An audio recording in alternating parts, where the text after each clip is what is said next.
바리새인들이 예수님이 하시는 일들을 보고도 주님을 영접하지 않았다라는 사실을 우리가 앞서 계속 보았죠. 마태복음에서. 오늘 그 연장선상에서 말씀을 계속 보고 있습니다. 38절을 보시면요. 그때 서기관과 바리새인 중 몇 사람이 말하되 선생님이여 우리에게 표적 보여주시기를 원하나이다. 예수께서 대답하여 가라사대 악하고 음란한 세대가 표적을 구하나 선지자 요나의 표적밖에는 보일 표적이 없느니라. 요나가 밤낮 사흘을 큰 물고기 뱃속에 있었던 것 같이 인자도 밤낮 사흘을 땅속에 있으리라. 예수님을 메시아로, 예수님을 그리스도로 영접한 사람들의 특징은 무엇이라고 말씀드렸죠? 예수님을 주님이라고 부릅니다. 큐리오스, 헬라어로 큐리오스. 그래서 쿠오바디스 하면은 주님이 어디로 가십니까 할 때 쿠오가 그 주님을 말하는 겁니다. 큐리오스. 그런데 주님을 영접하지 않는 사람의 특징은 무엇이냐? 오늘 또 나오죠. 선생님이라고 얘기해요. 디다스칼로스, 선생님이라고 불러요.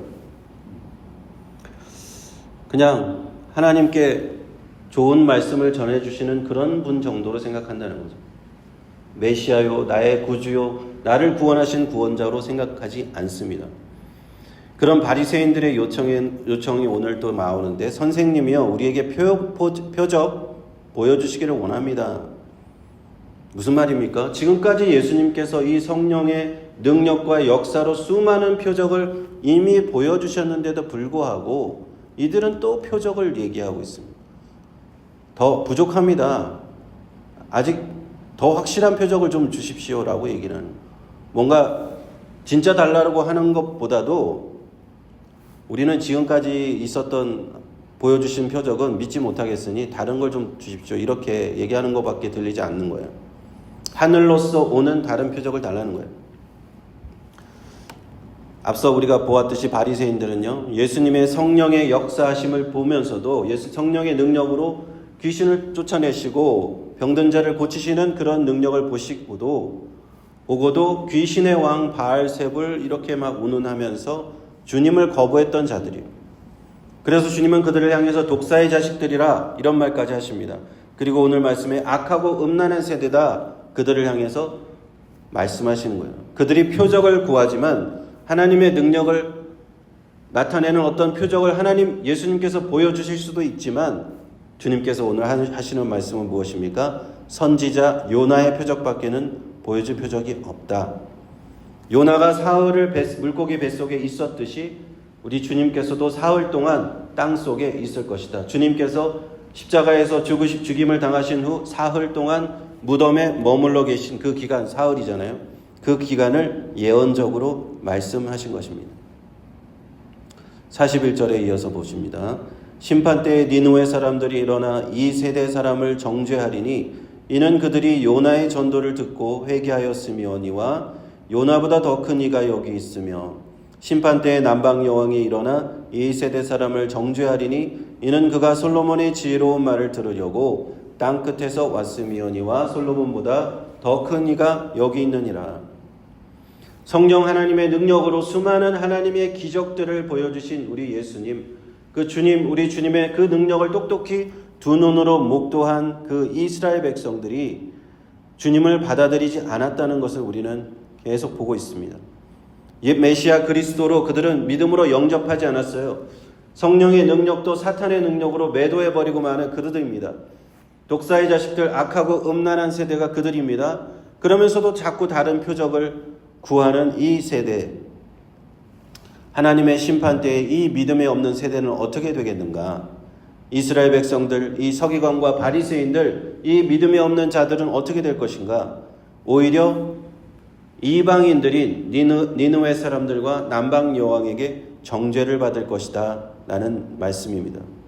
니느웨 사람들 이방인 사람들이었습니다. 하나님을 아는 이스라엘 백성이 아니에요. 이방 사람들인데 요나가 전도한 전도를 듣고 회개한 사람들. 남방 여왕은 누굽니까? 그 사람도 이방 여왕인데 솔로몬의 지혜를 듣고자 멀리서 찾아와서 하나님의 지혜를 들은 사람이 이방 여왕. 그렇습니다. 요나보다 솔로몬보다 더 크신 분이 바로 우리 주 예수님이신데 그들에게 분명히 하나님의 지혜가 하나님의 능력과 역사가 예수님을 통해서 나타냈음에도 불구하고 그들이 받고 믿고 영접하지 않았기 때문에 이 믿음이 없는 세대는 느느웨 사람들이나 남방 여왕, 이 이방 사람들보다도 못하게 될 것이다. 이렇게 주님께서 말씀하신 겁니다.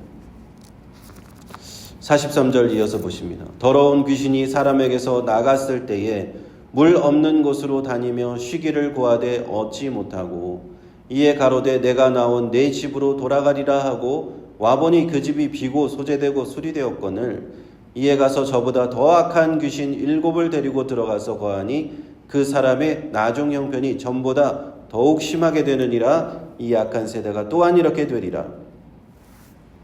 주님께서요 여기서 예언의 말씀을 주신 거예요. 이 세대가 앞으로 어떻게 될 것인가, 주님을 받아들이지 않는 이 세대가 어떻게 될 것인가 예언의 말씀을 주십니다. 그것은 마치 한 비유를 드시는 게, 귀신 들렸던 사람에게서 귀신이 쫓겨나갔을 때 그 귀신이 쉴 곳을 찾지 못하고 돌아다니다가 다시 돌아왔더니 그 원래의 집, 그 귀신 들렸던 그 사람의 몸이죠. 그 사람을 그 집으로 돌아왔더니 비었고 청소되었고 수리됐다.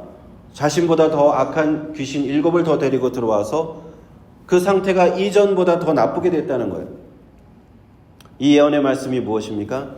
예수님께서 이 악한 세대, 음란한 세대, 예수님을 영접하지 않았던 이 이스라엘 백성들에 대한 심판의 메시지를 주신 거예요.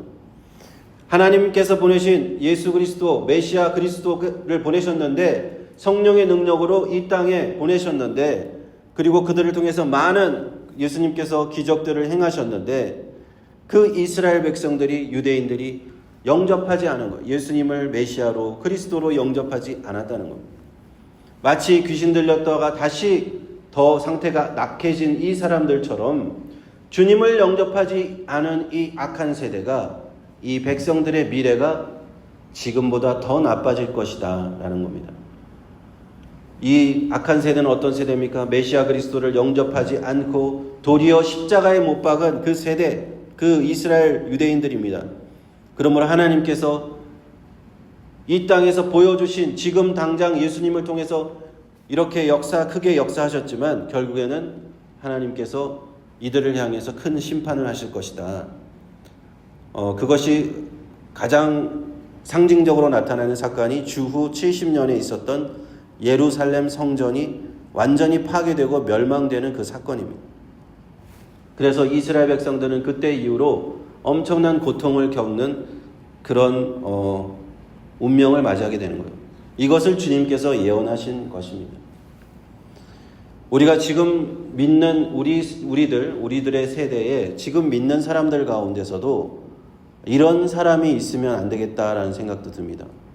처음에 예수님을 믿고 하나님의 큰 은혜를 받은 사람들 중에 성령의 능력을 분명히 체험했는데 그 사람이 마음에 주님을 모시고 살지 않게 되면요, 주님을 떠나서 사는 사람도 있습니다. 하나님의 은혜를 크게 체험했는데 주님을 모시지 않아, 교회를 떠나고 하나님을 떠나고 그렇게 사는 사람이, 이 경고의 말씀이 나중 형편이 더 나빠질 수 있다.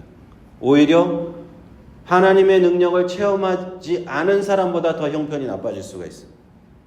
굉장히 경계해야 되는, 우리가 이렇게 되지 않도록, 또 우리 주변에서 그런 사람이 있다면 권면을 해야 됩니다.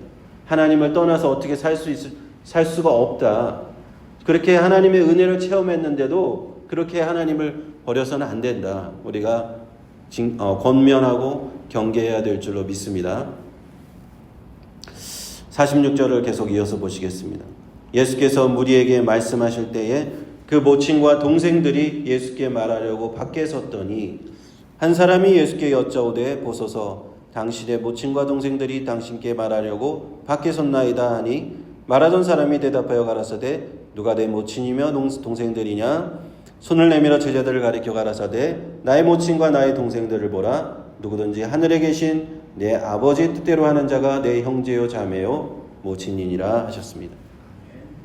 예수님의 모친과 동생들이 찾아왔어요.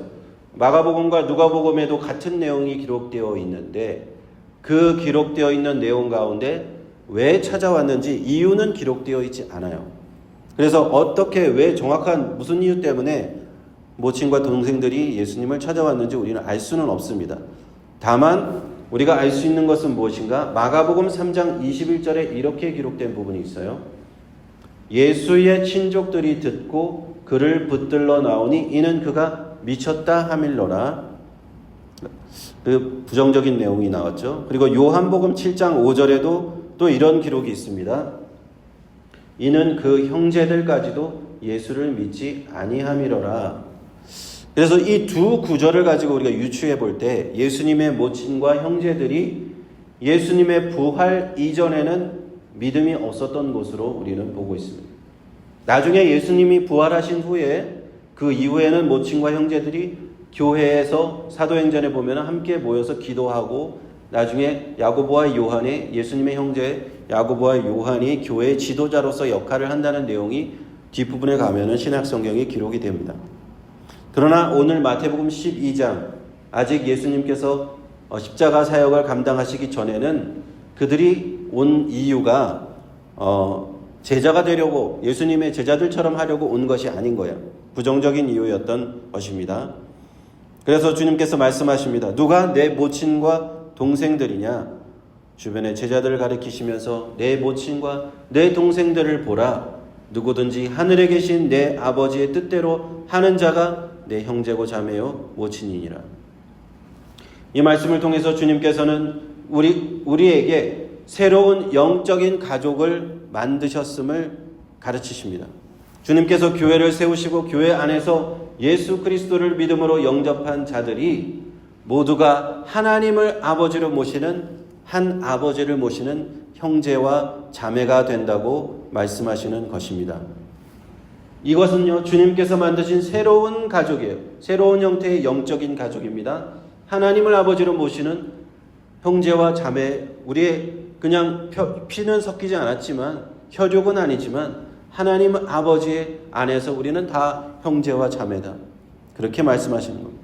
주님께서 세우신 이 새로운 영적인 가족은 이 땅 위에서 있던 기존의 가족의 개념을 초월하는 거예요. 높은 의미를 가집니다. 영적인 의미를 가집니다. 그러므로 기존에 있었던 모든 질서를 뛰어넘어 신분 질서도 뛰어넘습니다. 미국의 제16대 대통령이었던 링컨 대통령이 기독교 신앙에 투철했던 사람이죠. 그분은 하나님이 우리를 동등하게 창조하셨고 예수 그리스도 안에서는 우리는 한 형제와 자매인데 왜 우리가 노예 제도를 가져야 하느냐라고는 노예 해방을 발표했죠. 그리고 노예 제도를 폐지하는 역사적인 업적을 남깁니다. 우리 조선시대에도 조선 말에 1900년도에 보면 한 그런 일화가 있는데 금산교회라는 금교회에 그때만 해도 조선시대입니다. 아직 조선이 끝나기 전이에요. 양반이었던 조덕삼 씨와 그의 하인이었던 이자익이라고 하는 사람이 예수님을 믿고 함께 교회를 세웁니다. 그런데 이후에 그 하인이 먼저 장로님이 돼요. 그리고 그 양반이었던 주인이 그 하인을 장로님으로 섬기고 물심양면 지원했다라는 감동적인 이야기가 전해져 오고 있어요. 그 실화입니다. 양반과 상민이 그전 같으면은 전혀 있을 수 없는데 예수 안에서 한 형제 자매가 될 수 있었다라는 것을 보여주었다는 겁니다. 이처럼 하나님 아버지께서는 예수 안에서 새로운 질서 세우십니다. 하나님 나라의 새로운 가족을 만드십니다. 그 가족은 동등하고 차별이 없는 가족이요 새로운 가족이요 예수 그리스도 안에서 모두가 아버지 앞에 아버지 하나님 앞에 형제 자매인 그런 축복된 가정인 줄로 믿습니다. 할렐루야. 기도하겠습니다.